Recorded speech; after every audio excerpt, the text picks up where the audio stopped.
This evening we want to talk a little about the problem of universal law as we find this exemplified in the philosophies of various peoples. There's a considerable amount of conflict in the minds of many devout persons about the concept of law.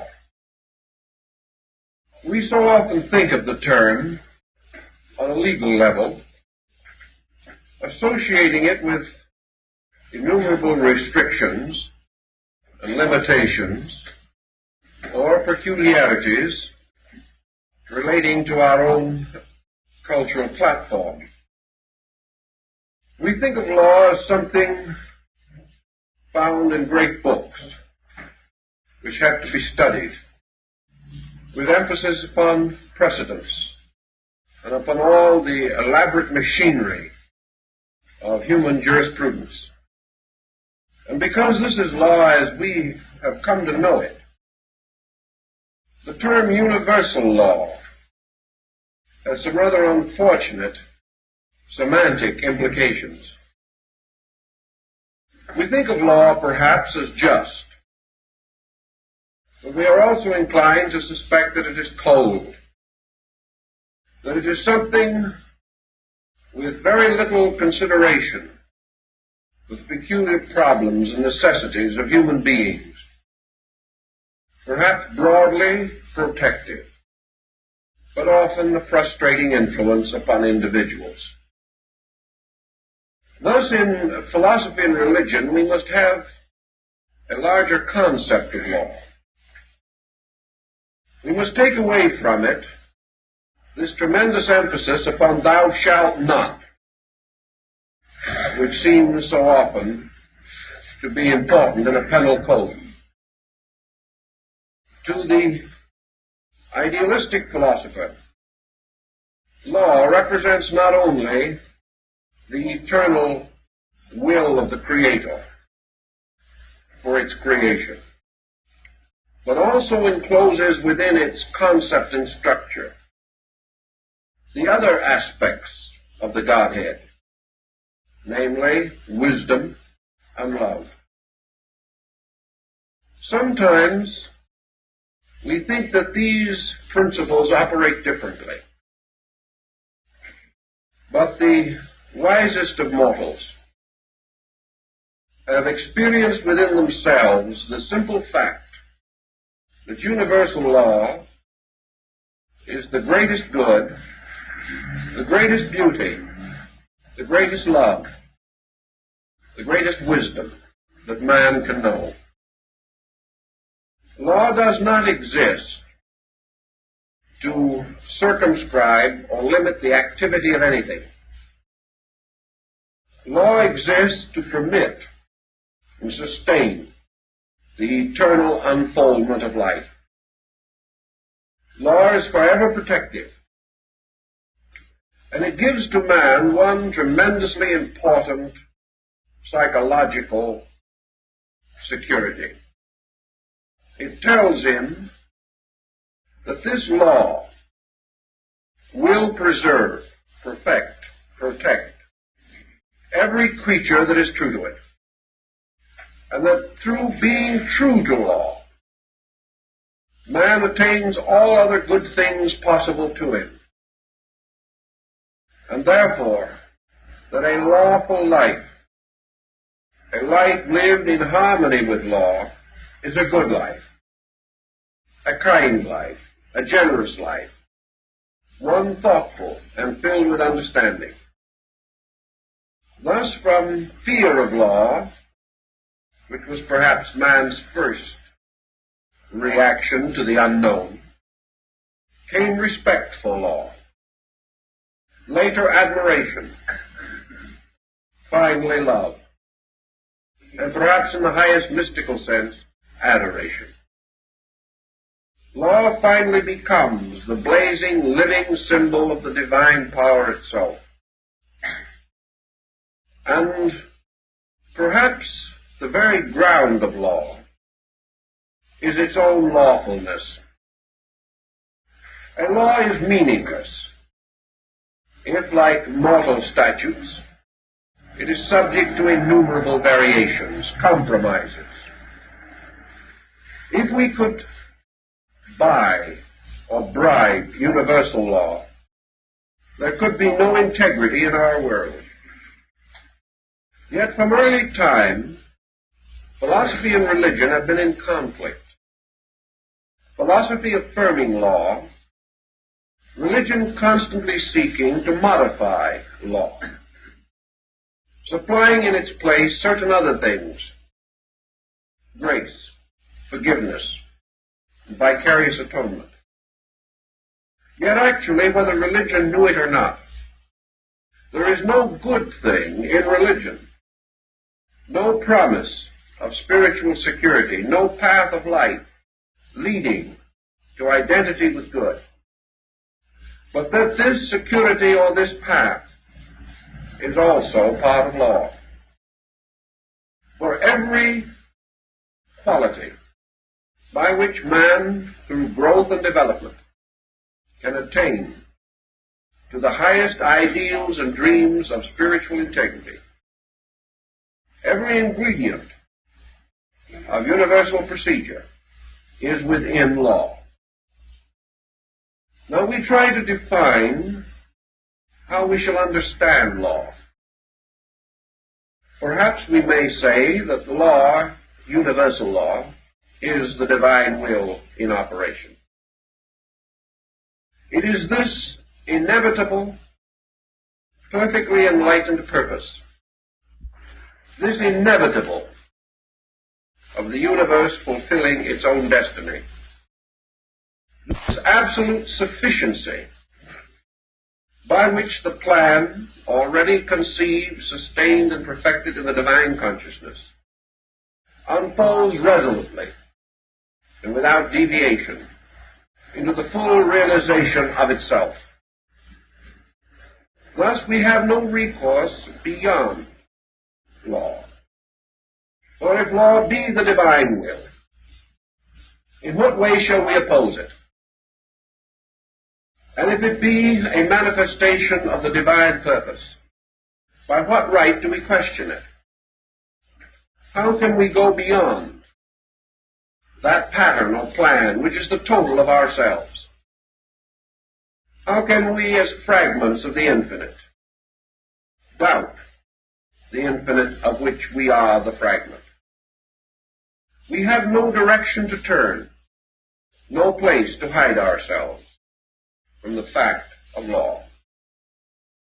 Therefore, wisdom has long implied that man's greatest good is a joyous, a consecrated, a voluntary obedience. The law tells us that all disobedience must ultimately be dissolved in obedience, inasmuch as the law itself, being inevitable and irresistible, cannot be indefinitely resisted. Any being or creature may for a time or under a circumstance attempt to violate this law. But the law is greater than he is. Not only is it greater than the individual, but it is greater than the totality of creation. Therefore, in the end, the law bends all things back to itself. It remains the ultimate. And in this recognition and in this acceptance, man realizes that security is in obedience, insecurity arises from disobedience. Now, disobedience is possible to man because he has an individual mind. But this disobedience does not make him master of the law. He may, through his own ignorance, his carelessness, his indifference, or his forthright antagonism, attempt to set up his own empire, contrary to the empire of space. But space, like a vast ocean, moves relentlessly on its way, dissolving, breaking down, removing every barrier to the fulfillment of itself. As Buddha pointed out, a very great deal of human misery is man forced to stand and watch his own disobedience swept away. He weeps over it. He is miserable about it. It was a pet project of his own. And when it goes, he feels that the bottom is out of the universe. But actually, the law can destroy nothing that is unlawful. The law can be in conflict with nothing, except that which attempts to violate its principles. The wise man has learned also that to live nobly and wisely is to live almost without awareness of law. Law becomes a tremendous dominant force only in the experience of the lawbreaker. To keep the law is to be kept by it, to move serenely without sense of limitation. To violate the law is to feel the heavy displeasure of this opposition, not because the law does not like us, not because it turns revengefully upon an individual, not because it is burdened with a personal jealousy against something, but simply because the law, like water flowing down a mountain, will find its way, must find its way, must keep its own course, and will not tolerate anything that blocks or interferes with that course. This courage and strength and security which law bestows is the natural heritage of every honorable person. And it is only the individual who has some ulterior motive in himself, who resents law, or regards it as any encroachment upon his own liberty. For all liberty is liberty under law, liberty within the great structure of law. And the greatest liberty man has is the liberty and right of a voluntary personal adjustment, by which he can choose immediately to align himself with the great patterns by which the universe is sustained. Thus, with law, we can gradually come into a very friendly relationship.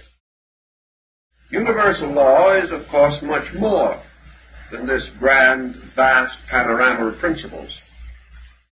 Universal law is something we use every day. We use it when we cook, when we sew. We use it in business. We use it everywhere. Because if it wasn't for universal law, we could not pour water from a pitcher into a glass. If it was not for universal law, we could not walk upon the surface of the earth. And if it was not for universal law, the seeds that we plant in the earth would not grow and become a harvest. Everything we do, every invention we contrive, every instrument we create is in harmony with law, or it will not operate. That is the reason why the Patent Office in Washington now asks for a working model in connection with extremely remarkable, difficult, or unreasonable inventions. Because the proof is, will they work? And they will work only if the inventor found the law governing the device. If he did not, it may be a magnificent work on paper, but it will never operate. Thus, man's existence, his birth, his growth, all these things are possible only because of law.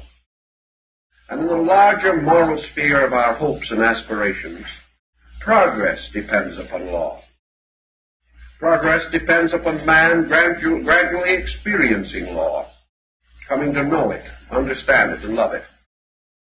Therefore, everything that we hope for, worth achievement, peace, security, friendship, all these things depend upon the immutable operations of inevitable laws. Thus laws become very near and friendly to us. And we have added to the great pattern of universals many human codes. Most of these codes were originally rather wisely given. The great Babylonian code of Hammurabi is said to have been dictated to the scribes and sages by the god Nebo, keeper of the records of heaven. This primitive code emphasized honesty, right dealings among peoples, fair trade, and mutual respect, the rights of worship and of citizenship. These things anciently were parts of law, and they were as noble as men could devise them, because men attributed them to the gods. It was only with the increasing confusion of human life, with the rise of individual intellects, the clash of creeds, nationalism, and things of this kind, that gradually laws became more complicated, increasing in number because of lawbreakers. And we have today very complicated statutes, simply because human beings are complicated and resent within themselves many of the simple virtues without which society cannot survive. Some of our laws are good, some are bad, some are indifferent. But they are all products of man's attempt to bring some regulation or order into the conduct of his fellow creatures. And these things are patterned, directly or indirectly, from some concept arising in universals. Now, the ancients recognized a network of laws. And you could carry the study of law as you would carry the study of races or nations or even theologies into most elaborate byways. But they also realized that there was a septenary of laws corresponding to the other great septenaries which they recognized. And like worlds, universes, deities, continents, these laws forming together a septenary were all manifestations of one law. And therefore at the root of all life was one tremendous law. Now this law is interpreted or understood primarily in terms of man's contact with it. The substance of this law, entirely beyond human experience, we do not know. But we know that as far as our reflections, our observations, and our resources permit, that there is a law at the root of things which is constantly causing a perpetual emergence of life.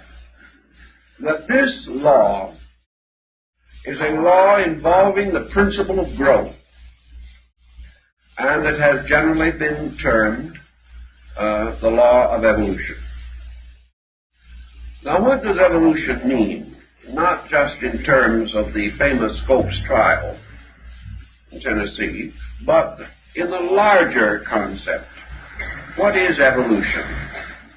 Evolution is the fact of perpetual unfoldment. Evolution is growth. It is the fact that everything moves from its seed and root to the unfoldment of itself. Therefore, evolution is the unfoldment of all things from their natural roots. And it is the unfoldment of the total universe from its own supreme root, deity itself. Evolution is therefore deity, moving eternally into manifestation and eternally improving the forms through which it manifests. Evolution is therefore infinite progress, infinitely diversified. It is everything coming of age. Or perhaps in philosophical terms, we can say that the law of evolution is the law of eternal becoming. The end of this we do not know. That there may be an end, we can postulate. That there may not be an end, we can also postulate. Whether these eternal becomings ever fully become is beyond our knowledge. But the things are always becoming more so, or more complete, bearing fuller witness of their own natures, revealing and releasing continuously more from themselves. This we do know. We know that species are evolving, that human beings between the cradle and the grave pass through not only physical modifications and development, but also mental, psychological, spiritual, ethical developments. We know that it is the natural instinct of all things to improve, and that this improvement is forever and eternally a release of potential. Thus, evolution is the perpetual release of potential. It is the thing continuously outgrowing itself and reaching towards a greater fullness, a greater maturity. Also, therefore, our term evolution implies the larger concept of ideation, by which we mean that things do not grow from one condition to another, but through one condition to another. Ideation, like the opening of the petals of the flower, represents a perpetual unfolding of things from within, and that in a mysterious way forms of its constantly changing and improving symbols of greater and greater life release. Thus, everywhere in nature, things do not stand still.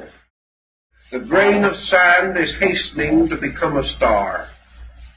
The flower that grows in the field is growing up toward becoming a sun or a planet. Everything is growing toward a fuller expression of its own potential life. And this growth is God coming of age in its own creation. It is the infinite life becoming ever more obviously revealed, ever revealing more fully its incredible, limitless potential. Now, every creature that is passing through this vast period of evolution has certain limitations upon itself. It cannot receive or interpret energies beyond the general level of its attained vehicles of expression. Thus, man can grow within the gamut or range of man until finally he outgrows humanity. The animal can grow within the range of the animal kingdom until it also outgrows its animal kind. Growth at any time cannot be infinite or complete, for growth itself is an ever-flowing, and this process of ideation or release from within is causing life to build ever more noble mansions for the principle within itself.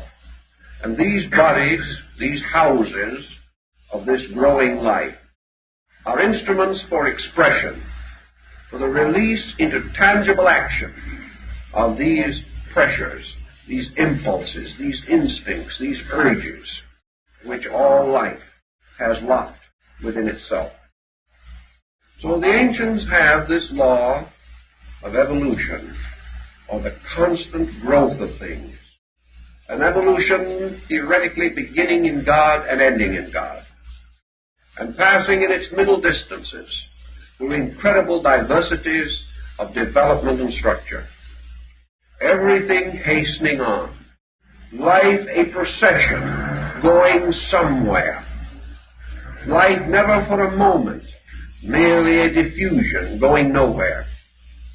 For in the infinite will, the entire purpose of life is sustained by this law. This law is the instrument of that will, the law itself being the immediate vehicle of the divine purpose. The ancients then naturally assumed that this law was not only the first and primary, but that actually all other laws are parts of it. This law is never divided, it never forks into branches, nor are there other laws emerging around it. All other laws emerge from within it. They are specializations and differentiations of this law. For they answer the question, how this law will operate. But in the root of the law itself is the question, why? And that question lies in the divine will. Thus all things in law are unfolded through the mystery of how this shall be accomplished. And out of the root law, or the great principle of evolution, there therefore come the trooping procession of other laws, laws which in their minor divisions are innumerable, like the twigs and leaves of a great tree, but in their principal trunks and branches they are few, each one clearly definable, although the manifestations and ramifications may transcend our understanding.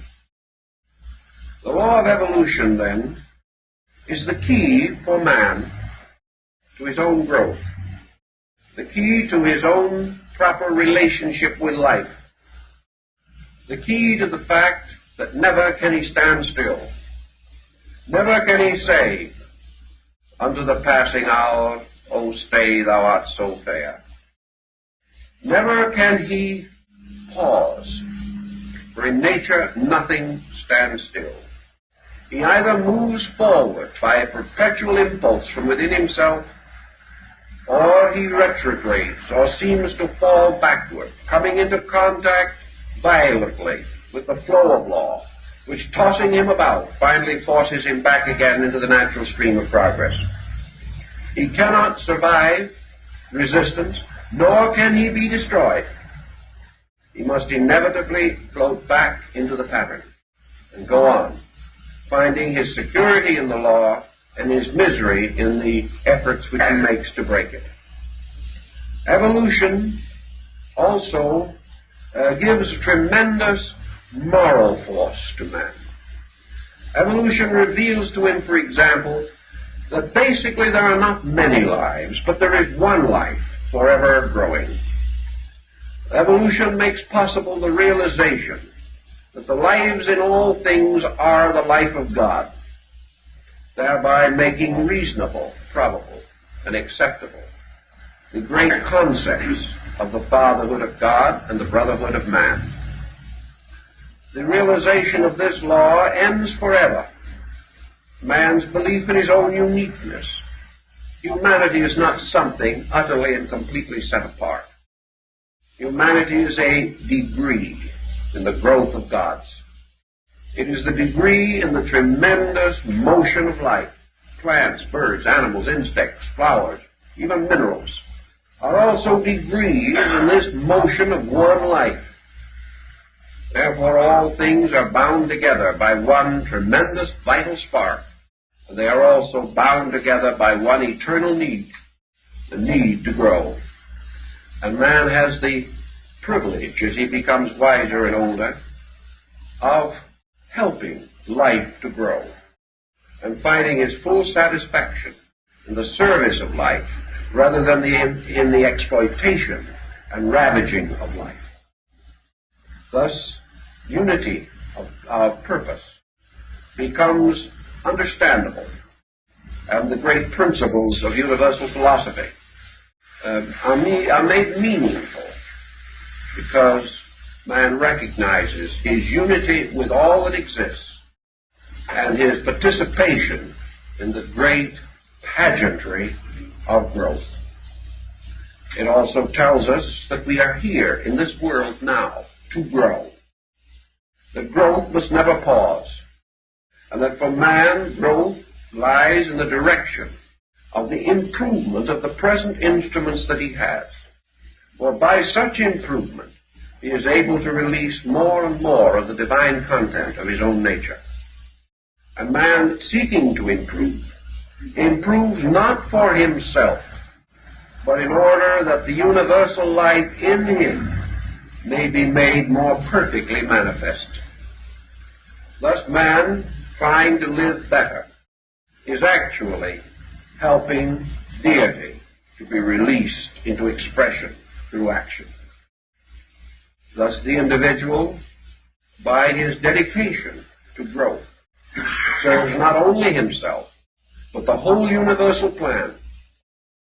And ignorance or indifference to growth is perhaps one of the gravest evils that man can permit to endure. So life, with its eternal growth, makes the individual's life rich who grows much. And growth is, of course, the general and gradual unfoldment of instruments of manifestation for mind, emotion, conscience, heart, soul, and spirit. These things coming into greater revelation through trained, refined, organized, and skilled personalities become able to reveal their own essential natures more completely.